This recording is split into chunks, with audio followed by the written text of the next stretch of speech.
अस्सलाम वालेकुम everyone. Computer science के इस कोर्स सॉफ्टवेयर इंजीनियरिंग के आज के लेक्चर में हम जो चीज़ें डिस्कस करेंगे वो मैं आपके साथ शेयर करता हूँ। बेसिकली हम इंट्रोडक्शन टू प्रोजेक्ट मैनेजमेंट के बारे में डिस्कस कर रहे थे।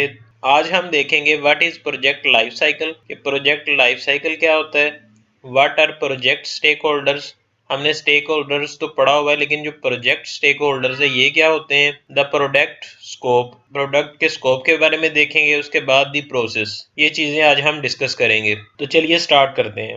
हो रहा होता है, सबसे पहले हमारे पास क्या है, what is project life cycle. A project life cycle is a collection of generally sequential, sequential क्या होता है, तरतीब से, एंड समटाइम्स ओवरलैपिंग, के क्या है, कलेक्शन ऑफ जनरली सीक्वेंशियल, किस चीज की कलेक्शन है, एक तरतीब से किसी चीज की कलेक्शन है, और ओवरलैपिंग प्रोजेक्ट फेजेस, मतलब प्रोजेक्ट के फेजेस हैं जो सीक्वेंशियल है, एक तरतीब में है, एंड समटाइम्स ओवरलैपिंग, ओवरलैपिंग से मुराद यहाँ पे होता है एक दूसरे को कवर करना। ठीक है, मतलब हम ये भी कह सकते हैं कि प्रोजेक्ट्स के जो फेजेस हैं जहाँ पे वर्किंग एक साथ हो रही होती है, ठीक है, तो उनकी क्या है, कलेक्शन है हमारा प्रोजेक्ट लाइफ साइकिल। हमारा प्रोजेक्ट लाइफ साइकिल है वो क्या है, एक तरतीब और बाजुकात ओवरलैपिंग प्रोजेक्ट की कलेक्शन होता है। ठीक है, फेजेस की कलेक्शन होता है, प्रोजेक्ट के फेजेस की कलेक्शन होता है। The life cycle provides a basic framework for managing the project.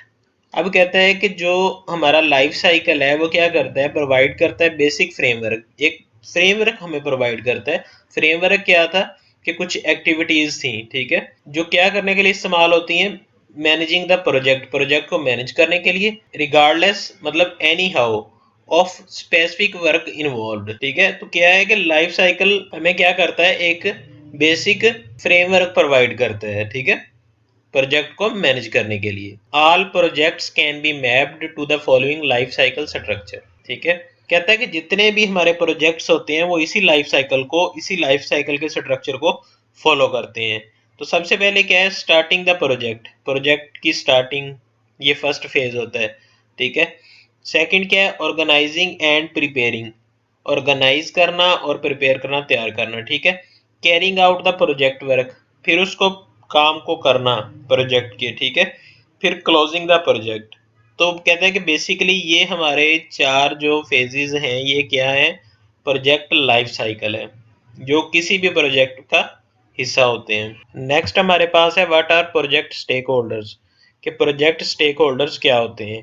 Stakeholders are actively involve in the project, जो हमारे स्टेक होल्डर्स हैं वो एक्टिवली प्रोजेक्ट में इन्वॉल्व होते हैं। Stakeholders have varying levels of responsibilities, मतलब कहता है कि स्टेक होल्डर्स जो होते हैं उनके अपने लेवल्स के हिसाब से उनकी रिस्पॉन्सिबिलिटीज होती हैं, एंड अथॉरिटी, और उनका रोल और उनकी रिस्पॉन्सिबिलिटी होती है when participating on a project, मतलब कि जब प्रोजेक्ट के साथ वो पार्टिसिपेट कर रहे होते हैं स्टेक होल्डर्स, तो उनकी अथॉरिटी के हिसाब से उनका रोल होता है जो उन्होंने प्ले करना होता है। The project management team must identify both it internal and external stakeholders in order to determine. तो सबसे पहली बात यह है कि प्रोजेक्ट स्टेक होल्डर्स जो हैं वो एक्टिवली इन्वॉल्व होते हैं प्रोजेक्ट के अंदर, और उनकी रिस्पॉन्सिबिलिटी होती है उनके रोल के अकॉर्डिंग, उनकी अथॉरिटी के अकॉर्डिंग। ठीक है, प्रोजेक्ट के अंदर फिर हम देखते हैं कि जो प्रोजेक्ट मैनेजमेंट टीम होती है वो आइडेंटिफाई करती है, मतलब एक प्रोजेक्ट के अंदर इंटरनल स्टेक होल्डर्स भी होते हैं और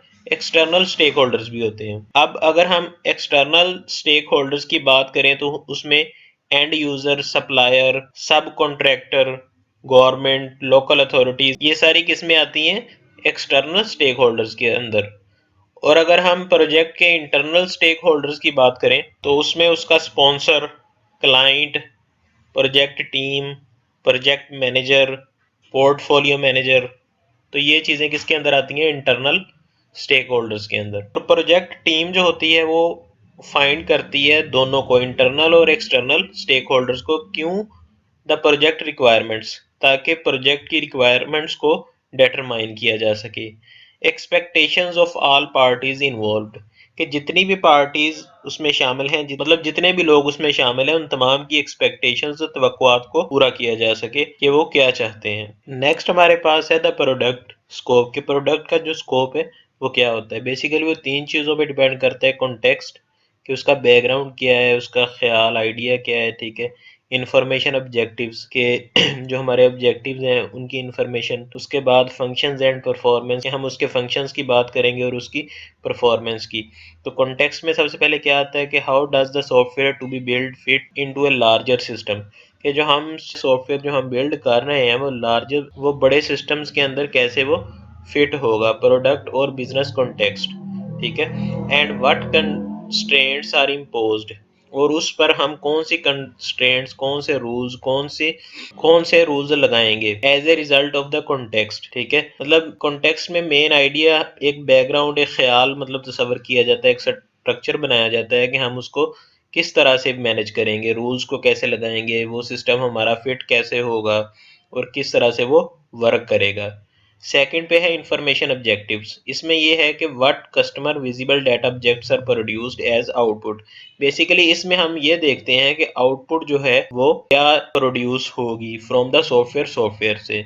what data objects are required for input, और इनपुट के लिए हमें क्या डाटा ऑब्जेक्ट्स चाहिए होंगी, ठीक है। सबसे पहले ये कि आउटपुट क्या मिलेगी, ठीक है, और इनपुट के लिए हमें क्या ऑब्जेक्ट्स रिक्वायर होंगे। थर्ड नंबर पे है function and performance, what function does the software perform to transform input data into output, कि हमारा जो सॉफ्टवेयर है, प्रोडक्ट है हमारा जिसको हम बना रहे हैं, वो किन फंक्शंस को, किन मेथड्स को यूज करेगा इंफॉर्मेशन को, मतलब इनपुट को आउटपुट के अंदर कन्वर्ट करने के लिए। Are any special performance characteristics to be addressed, क्या कारकर्दगी की कोई खास खसूसियात पर तवज्जो दी जाती है। मतलब हमने ये तो देखा है कि कैसे वो फंक्शंस काम करेंगे, पहले हमने देखा कि आउटपुट जो है वो हमें क्या देगा वो, और इनपुट क्या लेगा, ठीक है। फिर यहाँ पे हमने देखा कि किस फंक्शंस, किन मेथड्स के थ्रू वो इनपुट को आउटपुट के अंदर कन्वर्ट करेगा, और उसकी परफॉर्मेंस जो है उसके लिए हम किन चीज़ों पर तवज्जो देते हैं। नेक्स्ट हमारे पास है the process, once a process framework has been established, कहता है कि जब एक प्रोसेस फ्रेमवर्क को इस्टेब्लिश कर दिया जाता है, बना दिया जाता है।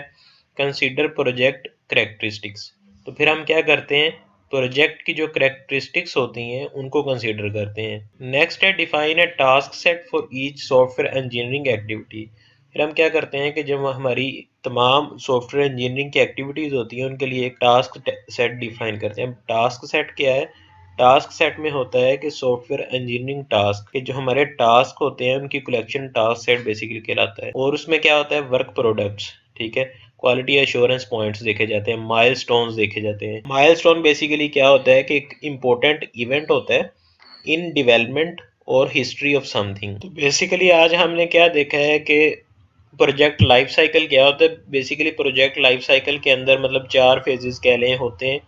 अगर हम कॉमन सी बात करें कि उनका स्टार्टिंग पॉइंट, फिर उसकी प्लानिंग, फिर उसकी एग्जीक्यूशन और फिर उसका क्लोजर मतलब उसकी एंडिंग पॉइंट।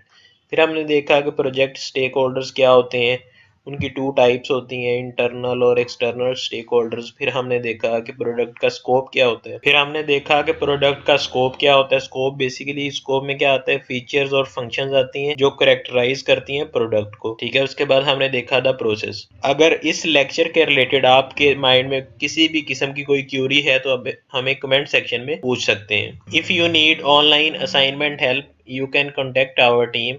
अल्लाह हाफिज।